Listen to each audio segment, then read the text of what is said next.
2 मिनिटात झटपट आणि परफेक्ट अशी मँगो मस्तानी, मनाला तृप्त करणारी, उन्हाळ्याच्या दिवसामध्ये थंडगार अशी मँगो मस्तानी कशी बनवायची ते आज आपण या व्हिडिओमध्ये पाहणार आहोत.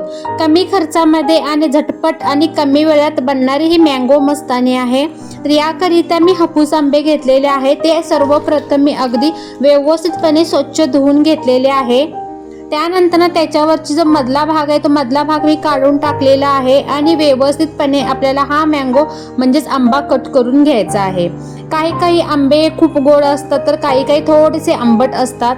असे आंबे कट करून आपण प्रत्येकजण तर घरामध्ये खातच असतो, पण अगदी वेगळी आणि भन्नाट चवीची थंडगार अशी दुपारच्या वेळी मनाला तृप्त करणारी जर ही तुम्ही रेसिपी बनवलं तर घरचे सर्वजण खुश होतील.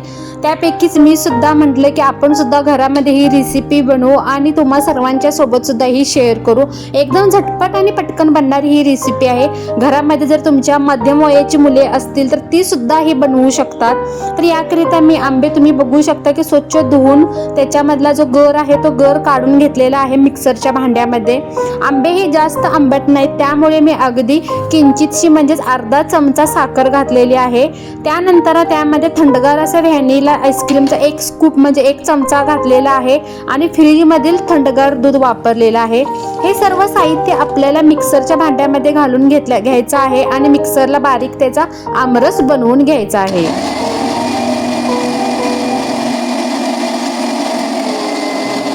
मँगो शेक बनवून आपला तयार झालेला आहे. मी थोडंसं 5 ते 10 मिनिटाकरिता बाकीची तयारी होईपर्यंत फ्रीजमध्ये ठेवलेला आहे थंडगार करण्यासाठी. कारण दुपारची इतकी गरमी, भयानक गरमी वाढलेली आहे त्यामुळे मला थंड एकदम आणि थंड असेल तर खूपच छान लागते मँगो मस्तानी. त्यानंतर काही मी बदाम आणि ड्रायफ्रूट्स जे आहे ते छोटे छोटे आकारामध्ये त्याचे बारीक तुकडे करून घेतलेले आहे. त्यानंतर गार्निशिंग करिता मी ग्लास घेतलेला आहे. त्यामध्ये सर्वप्रथम आंब्याचे जे छोटे छोटे तुकडे मी बाजूला करून ठेवलेले होते आंब्याचं गर ते सर्वप्रथम ग्लासमध्ये घातलेलं आहे. त्यानंतर त्यामध्ये मँगो मिल्क शेक घेतलेला आहे. 1 आईस्क्रीमचा स्कूप घातलेला आहे. ड्रायफ्रूट्सचे तुकडे, त्यानंतर टूटी फ्रुटी आणि चेरी सुद्धा यामध्ये तुम्ही वापरू शकता. आणि त्यानंतर पुन्हा एकदा लेअर मी घातलेला आहे मँगो मिल्क शेक. एकदा त्यामध्ये मँगो मिल्क शेक नंतर व्हॅनिला आईस्क्रीमचा 1 स्कूप घातलेला आहे. गार्निशिंग करिता ड्रायफ्रूटचे तुकडे घालायचे आहे. त्यानंतर टूटी फ्रुटी आणि चेरी सुद्धा तुम्ही वापरू शकता. माझ्याकडे चेरी होते पण ते घालायचंच विसरून गेलं त्यामुळे लास्टला मी त्यामध्ये चेरी ॲड केलेली आहेत.